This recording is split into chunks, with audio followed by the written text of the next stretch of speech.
RBI in its report have cautioned the state should not borrow right now. They should defer their borrowing. Why? Because the bond yields are rising. And if the bond yields are rising, means states have to pay more interest for their borrowing. So in this context, Reserve Bank of India have put a cautionary note to the states. They should defer their borrowing.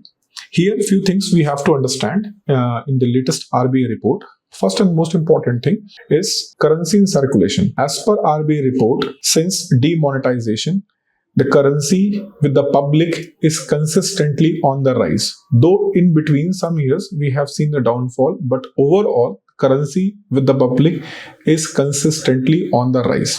Now, before moving ahead, let's understand two concepts here. What is currency in circulation and what is currency with the public? The amount of money which is issued by the Reserve Bank of India, that is called currency in circulation. Whereas if we will deduct the money which is held by the bank from currency in circulation, then we will get currency with the public.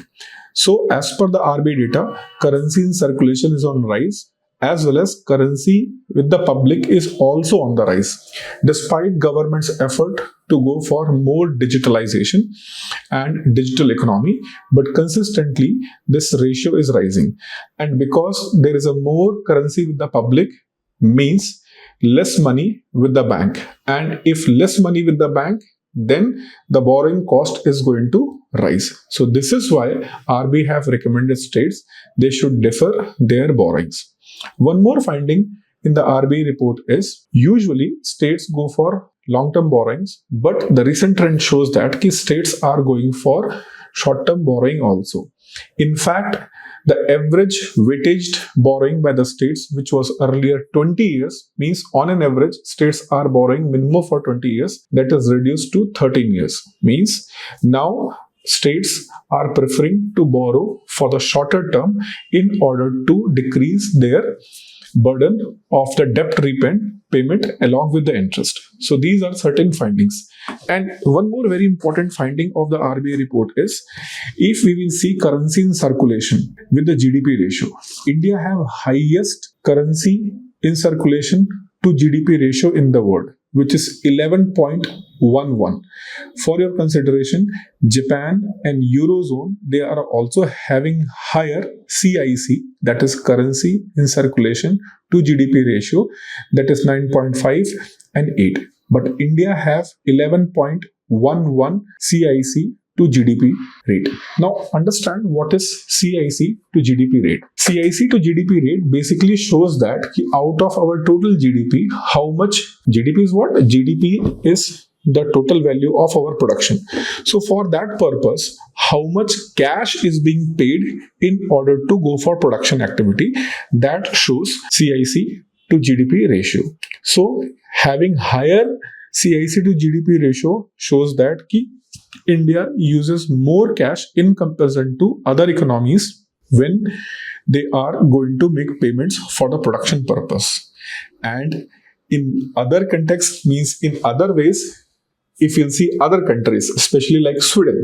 Sweden recently became a first cashless country in the world. Cashless country in the world means 99.98% transactions are happening in the Sweden are basically through various digital payment method. Here, comparatively, as we have just discussed, in India, currency in circulation is on rising, more use of cash is there. But one more fact we have to consider, Indian economy is also growing very fast. So though here more cash means, it doesn't mean that people are switching from cash to, people are switching from digital payment to the cash payment. No, it is not like that. People are switching from digital payments to cash payment. Because the size of economy is consistently on the rise, that is why in total more cash is being used. Now, from here, let's move to the another news, Malabar exercise. This Malabar exercise is pinnacle of Indo-US defense cooperation. In 1992, after the fall of Berlin Wall and disintegration of Soviet Union, India and US have established naval cooperation in 1992. Means since the fall of Soviet Union, US was having this idea that next is the China, and China is going to be the formidable challenger maybe in the future. This was a prediction by many of the US strategists, and that is why they have pushed the US government to have a greater cooperation with countries like India or like-minded democracy. In this regard, India and US have started their naval cooperation, that is Malabar exercise. This exercise do happen on the annual basis, once in the Indian Ocean, then in the Pacific Ocean. In 2007, this exercise was joined by Japan, and in 2020, it was joined by Australia, and it became not just a Malabar exercise, it became an exercise by Quad countries. And because the Australia also have joined and Quad was also there, so many strategic thinkers, they thought that Quad is going to be a military alliance. However, India have outrightly rejected this idea, and India said that we believe in the multilateralism and we are not going to be a part of any military alliance. So this is about the Quad. However, if you will see this Malabar exercise, it is very important.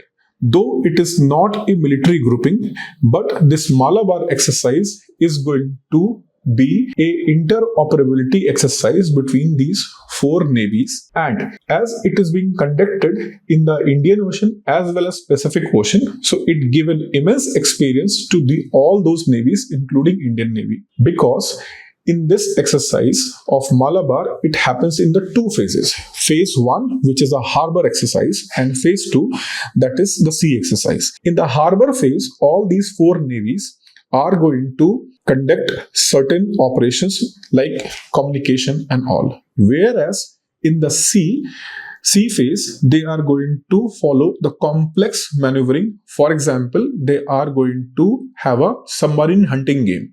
So how to hunt a submarine? So in this way, navies are going to be benefited with this Malabar exercise. And India have sent missile frigate destroyer. India have sent INS Sahyadri, which is frigate, a guided missile destroyer for this exercise. President Draupadi Murmu ji, she is now visiting African country Angola. India and Angola have completed 40 years of their diplomatic relation, and on this auspicious occasion, Indian president is on a visit to Angola.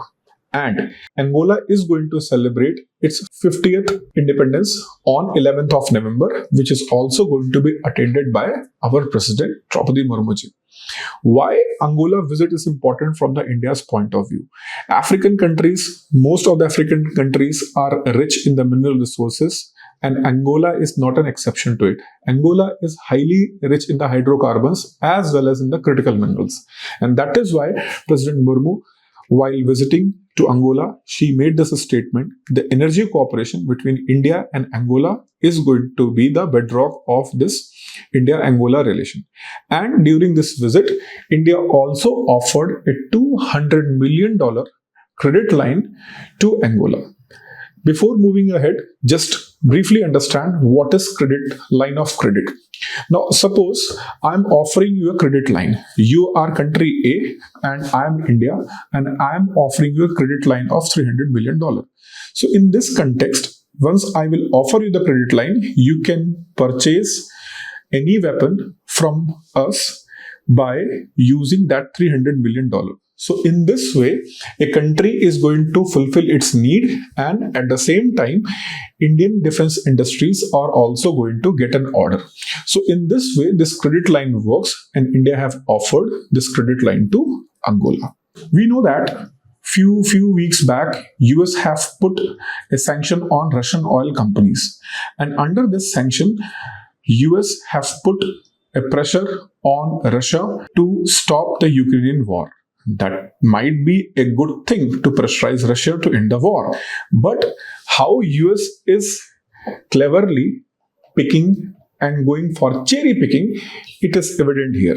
Hungarian Prime Minister Viktor Orbán, he is visiting Washington, and during his visit, US President, as usual, in his tone, he said that he is a great leader and he is going to understand Vladimir Putin in the better manner. He may convince Vladimir Putin, and that is why we are going to give an exemption to Hungary to purchase Russian oil. If India will purchase, no exemption. Hungary will purchase, there is an exemption. So these double standards are a pinnacle of Western foreign policy, and US is on top. US is going to take those actions which are in their interest. They will call it as a savior of the democracy, human rights. But where their interests are not being there, they will start using the tone, human rights are being violated, these things are happening, that things are happening. So US always try to first pursue their own interest even if the other country is in the problem. So as the realist scholar of international relations says that there is an anarchy. So in such conditions, if a country is going to be dependent too much on other countries, then it will create a problem. So it is an important lesson for India to learn and focus on indigenization of the things, more and more renewable energy resources use, and less dependency on anything, including whether it is US or it is Russia. Assam cabinet have approved the polygamy bill, anti-polygamy bill. Under this anti-polygamy bill, just right now, cabinet has passed this bill. Now this bill go to the legislature, and if it is going to be passed, then polygamy is going to be banned in Assam. And if any person is going to be found practicing polygamy after this bill become an act, he will be imprisoned for 7 years. And under this bill, state is also going to create a fund for helping the women who are being victim of this polygamy. But here there is an exception. This polygamy bill of Assam is going to exempt the indigenous tribes, the scheduled caste tribes, as well as the districts who comes under the 6th schedule. For that, government of Assam have given a reason that these practices are ancient old practices. So this is why we are going to provide an exemption. Apart from those scheduled caste tribes as well as 6th schedule districts, any other area or any other person is going to perform a polygamy, he will be imprisoned for 7 years under this new proposed law. Thank you.